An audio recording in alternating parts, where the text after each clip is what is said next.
Hey guys, it's CL, and welcome back to my YouTube channel. I make brand new Critical Role recaps every Saturday at noon, and would be happy to have you join the party.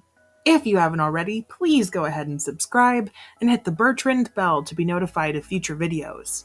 Now, without further ado, let's discuss the 23rd episode of Campaign 3 of Critical Role. This is the kind of session I love, you guys.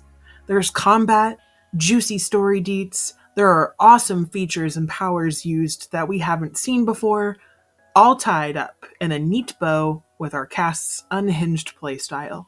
I love it. The episode opens with a very unsettling vignette, Chetney going to prey on the merchant who once did him dirty not too far in the past. Hiding in the shadows, attacking, injuring, and scaring the merchant into, actually charging non-inflated prices for future customers from now on.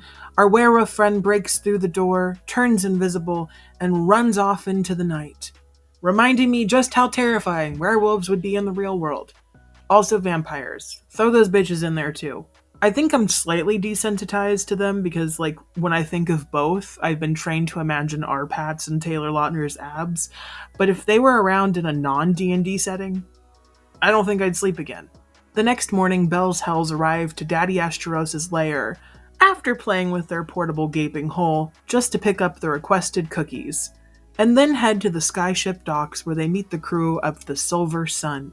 Helmed by a very colorful and entertaining cast, I quickly fell in love with these NPCs and hope they make several return appearances in future episodes. There's the very charismatic and sly-humored Captain Zondas of Asilra, a blue-gray, non-binary tiefling with sick face tattoos. There's the always smiling first mate Khalil, the bright auburn-hair deckhand called Tirana, the almost prepubescent acting Goliath, Gordy, and the shy and lovely bugbear chef wearing a sundress, Denalia. As we watch the spires of Drusar shrink in the distance, we get to know some exciting things to look forward to as Bell's Hells explore more of Ank'Harel. First, there's the Rift, a large sunken divide in the land, once a valley, a now almost moving, breathing scar of earth caused by the calamity that I would like to know more about, especially in this upcoming Critical Role Exandria Unlimited series. Let me know if you guys want me to cover that. There's the Crawler Gangs, folks in the wild who ride constructs and don't believe in the centralized law that claims to rule them. Another name that piqued my interest was mentioned to Ashton in passing by Matt. They were called the Order of the Red Raja, a faction that sounds incredibly dope, and I need to know more about them immediately. Hopefully they'll come into play as we arrive in Ashton's sort of hometown of Bossaris. However, travel there isn't smooth sailing. On the second day, the Silver Sun is attacked by a large pair of manta ray-like creatures called Skirath Hunters. Large winged beasts with one eye and long stingers that give me the ick when I think about maybe getting stuck in my belly button with one. Sorry, I thought it and I had to share it with you so that you would also suffer. Matt pulls out the incredibly built ship, made by the same lovely human who made the Ball Eater in Campaign 2. It has magnetic, detachable sails and looks like it was made out of individual coffee stirs. Good job, Howard. It was fucking rad. Let's talk about some of the cool things Bell's Hells did in the fight against the weird, silent, not birds.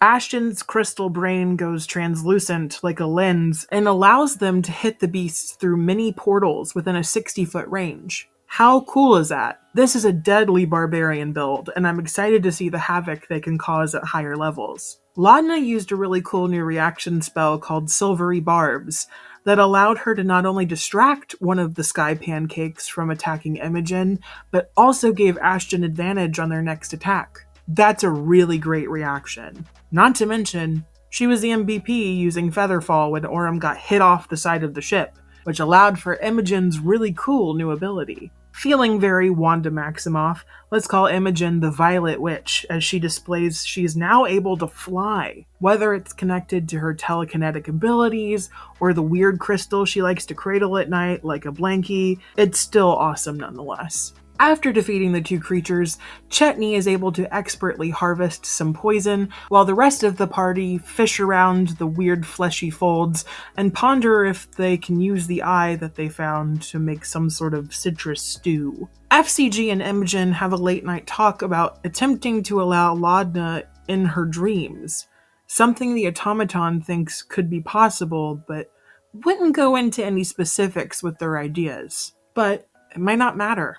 The following night, Imogen and Laudna are having a conversation on the deck of the ship where Imogen finally confides her sort of crutch on the glowing stone. The pair have a very sweet conversation, Laudna discussing how being connected to otherworldly, powerful beings is almost intoxicating, but that she's there for her best friend no matter what. There's a strange pull at the back of her neck, causing her worry about the odd stone to grow in curiosity, a pull that the warlock gives into, requesting her friend to let her examine the cool-to-touch gem. However, it grows hot in her hand as Delilah Briarwood rears her ugly head, absorbing whatever magic was held within, breaking it to pieces, no matter how hard she tried to let go of it. Imogen stares in horror, uttering, "You lied," as her friend sputtered and tried to explain, but understandably upset, Imogen just goes to bed, and Delilah thanks her vessel, and once again disappears into whatever dark piece of shit place she hides in. The acting in this scene, top-notch. I feel like I was Ashley the whole time, staring between the two as they did what they do best.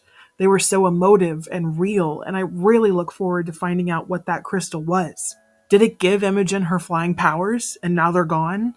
Do we think the warmth described by Matt as Delilah absorbing the magic into her indicates anything? Like, maybe she's closer to returning to power in this plane? Or that maybe Laudna is one step closer to becoming alive again, whatever alive means to her? Let me know your thoughts in the comments below. Are you guys excited for Exandria Unlimited, The Calamity? It features Critical Role newcomers Brennan Lee Mulligan, Louise Carrazzo, and Lou Wilson, and some of our favorite returning cast members, Travis, Marisha, Sam, and the lovely Abria Iyengar, who's actually coming as a player this time, and I'm so excited to see what she does. Please leave a like, and don't forget to subscribe. I have an album called Scorpio out now, and it would mean a lot to me if you went and checked it out. It's on every streaming platform, so whatever floats your boat. Thank you so much for watching. Stay safe out there. Good day, my friends.